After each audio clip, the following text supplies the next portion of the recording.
రేపే ఆదివారం, అలానే శక్తివంతమైనటువంటి అమావాస్య కూడా. రేపు ఉప్పుతో ఈ చిన్న పరిహారం చేయండి. ఖచ్చితంగా మీ అప్పులు అన్నీ కూడా తీరిపోతాయి. కోట్ల అప్పులు ఉన్నవారు కూడా ఆ అప్పుల నుండి బయటపడవచ్చు. ఆదివారంతో అమావాస్య కలిసి వస్తే అది చాలా పవిత్రంగా భావించబడుతుంది. అయితే ఆదివారంతో కలిసి వచ్చిన అమావాస్యనే లేదా మనం మాఘమాసంలో వచ్చిన అమావాస్యని చాలా పవిత్రమైనదిగా పరిగణించబడుతుంది. ఆదివారంతో అమావాస్య కలిసి వస్తే దానిని భాను అమావాస్య అంటారు. మాఘమాసంలో చిట్టచివరి అమావాస్య. అయితే ఈ మాఘమ అమావాస్య అలానే భాను అమావాస్య రోజున ఎవరైతే ఈ చిన్న పరిహారం చేస్తారో అలాంటి వారు కోట్ల అప్పు నుండి కూడా బయటపడవచ్చు. కోట్ల అప్పుల సమస్యలను తొలగించుకొని ఆనందంగా జీవించవచ్చు. ఉప్పు అనేది లక్ష్మీదేవికి చాలా ఇష్టం.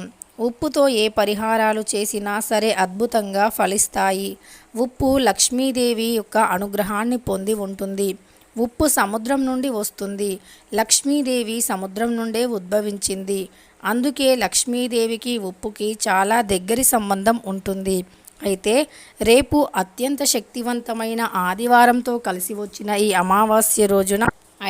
అమావాస్య రోజున ఉప్పుతో చేసే ఈ పరిహారానికి ఎంతో మంచి శక్తి ఉంటుంది. ఖచ్చితంగా మీ యొక్క చెడుని తొలగించుకొని మంచిని పెంచుకోవచ్చు. ఈ అద్భుతమైనటువంటి రోజుని ఎవ్వరూ కూడా చేసుకోవద్దు.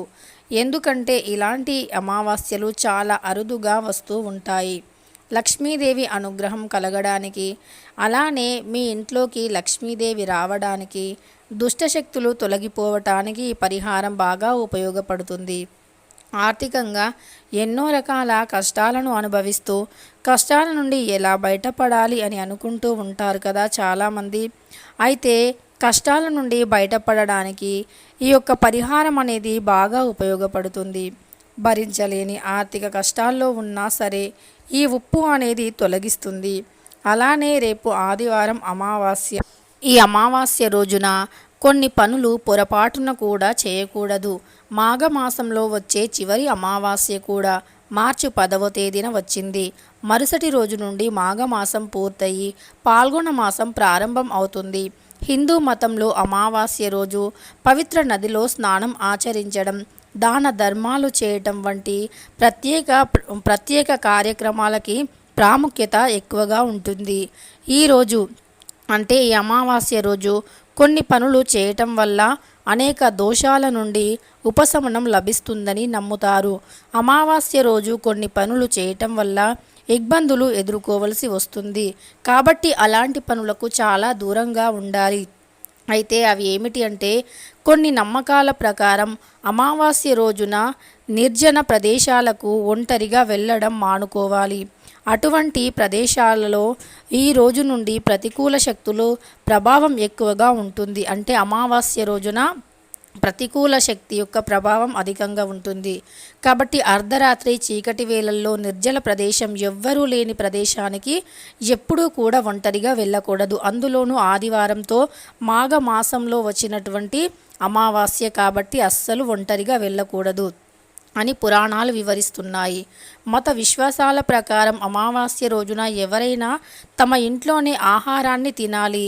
వేరొకరి ఇంట్లో భోజనం చేయటం వల్ల పుణ్యఫలం నశిస్తుందని నమ్మకం. అంటే ఎలాంటి పుణ్యం మీకు కలగదు. మీరు ఇంకొకరికి దానం చేస్తే మంచి ఫలితం కలుగుతుంది తప్ప వేరొకరి ఇంట్లో భోజనం చేస్తే గనక చెడు ప్రభావాలు ఎదురవుతాయి. అలానే కొన్ని నమ్మకాల ప్రకారం అమావాస్య రోజు కోపం తెచ్చుకోవటం, ఇతరులతో వాదించడం, పోట్లాడుకోవటం మానుకోవాలి. కొత్త బట్టలు కొనుగోలు చేయకూడదు, ధరించకూడదు. అంతేకాదు నల్లటి వస్తువులు, నీలిరంగు వస్త్రాలు వంటివి ధరించకూడదు. ఎటువంటి శుభకార్యాలు కూడా నిర్వహించడానికి ఇది మంచి రోజు కానే కాదు. అంతేకాదు కొందరి నమ్మకాల ప్రకారం అమావాస్య రోజు ఎటువంటి ఆర్థిక లావాదేవీలు చేయరాదు. ఇలా చేయటం వల్ల ధన నష్టం, ఆర్థిక సమస్యలు పెరిగే అవకాశం ఉందని పెద్దలు అంటూ ఉన్నారు.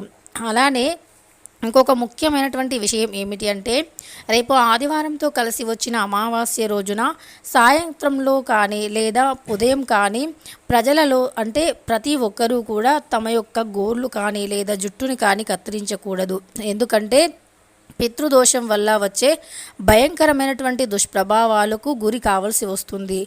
జుట్టుని కడగకూడదని కూడా సలహా ఇస్తున్నారు పండితులు. అలానే ఇలా చేయటం వల్ల జాతకంలో అనేక రకాల సమస్యలు వస్తాయి. అంటే తలస్నానం కూడా అమావాస్య రోజు చేయకూడదు అని అర్థం. అలానే అమావాస్య సందర్భంగా మద్యం సేవించడం, మాంసాహారం తినడం అశుభంగా పరిగణించబడుతుంది. నాన్ వెజ్ తినడం వల్ల మీ కుటుంబం పైన ప్రతికూల శక్తుల ప్రభావం అనేది పెరుగుతుంది అని పండితులు వివరిస్తున్నారు. అంతేకాకుండా శని గ్రహం వల్ల కలిగే బాధలు పెరుగుతాయి. ఇక అమావాస్య రోజు పితృదేవతలకు అంకితం చేయబడినది రోజుగా పరిగణిస్తారు. ఈరోజు శనిదేవుణ్ణి ప్రత్యేకంగా పూజించాలి. శాస్త్రాల ప్రకారం చీపురు లక్ష్మీదేవితో ముడిపడి ఉంటుంది. అమావాస్య రోజున చీపురు కొనడం వల్ల లక్ష్మీదేవి అనుగ్రహం మీకు లభించదు. అంతేకాదు డబ్బు సమస్యలు తలెత్తుతాయి. నెగిటివ్ ఎనర్జీ ఇంట్లోకి ప్రవేశిస్తుంది. కాబట్టి అమావాస్య రోజుల్లో చీపిరి వంటి వస్తువులను కొనకూడదు. అంతేకాదు అమావాస్య సమయంలో తలకి నూనె రాసుకోకూడదు. ఈ రోజున నూనె దానం చేస్తే చాలా ప్రయోజనకరంగా ఉంటుంది. ఎందుకంటే నూనె శనిదేవునితో ముడిపడి ఉంటుంది. అంతేకాదు కుండలి నుంచి శని దోషాలు తొలగిపోవడంలో ఈ పరిహారం చాలా బాగా ఉపయోగపడుతుంది. అమావాస్య రోజు కొన్ని పరిహారాలు పాటించడం వల్ల పితృదోషాలు, కాలసర్ప దోషాల నుంచి కూడా విముక్తి పొందవచ్చు. ఇక శివుడి భక్తి శ్రద్ధలతో పూజించాలి. పితృదేవతల స్తోత్రం, పితృ కవచం పఠించాలి. బ్రాహ్మణులకు అన్నదానం చేయటం వల్ల పితృదేవతలు సంతోషిస్తారు. అందువల్ల మీ కష్టాలు కూడా తొలగిపోతాయి. ఈ అమావాస్య రోజు ఈ పనులు అస్సలు చేయకూడదు. అవి ఏమిటో తెలుసుకున్నాం కదా. ఇక ఈ అమావాస్య రోజు మరి ఉప్పుతో ఏ పరిహారం చేయాలో ఇప్పుడు తెలుసుకుందాం. ఉప్పు అత్యంత శక్తివంతమైనటువంటిది. ఉప్పుతో చేసే ప్రతి పరిహారం కూడా ఎంతో బాగా ఫలిస్తుంది. కాబట్టి రేపు అమావాస్య రాత్రి 12 గంటలలోపు ఒక ప్లేటుని తీసుకోండి. ఆ ప్లేటులో కొద్దిగా దొడ్డుప్పుని తీసుకోండి. ఆ దొడ్డుప్పుని మీరు ఏదైనా ఒక మూలన పెట్టండి. ఇంట్లో రహస్యంగా ఒక మూలన పెట్టండి. అలా పెట్టేసి ఆ ఉప్పుని మరుసటి రోజు అంటే అమావాస్య అయిన తరువాత రోజు సోమవారం రోజు ఆ ఉప్పుని ఆవుకి తినిపించండి. ఆవు కొద్దిగా తిన్నా సరే ఇక మీ కష్టాలన్నీ తొలగిపోతాయి. ఖచ్చితంగా మంచి ఫలితాలు పొందుతారు. ఇక అంతేకాదు అమావాస్య రోజున ఉప్పు మరియు లవంగాలను కలిపి ఏదైనా ఒక ప్రదేశంలో, రహస్యమైన ప్రదేశంలో పెట్టాలి.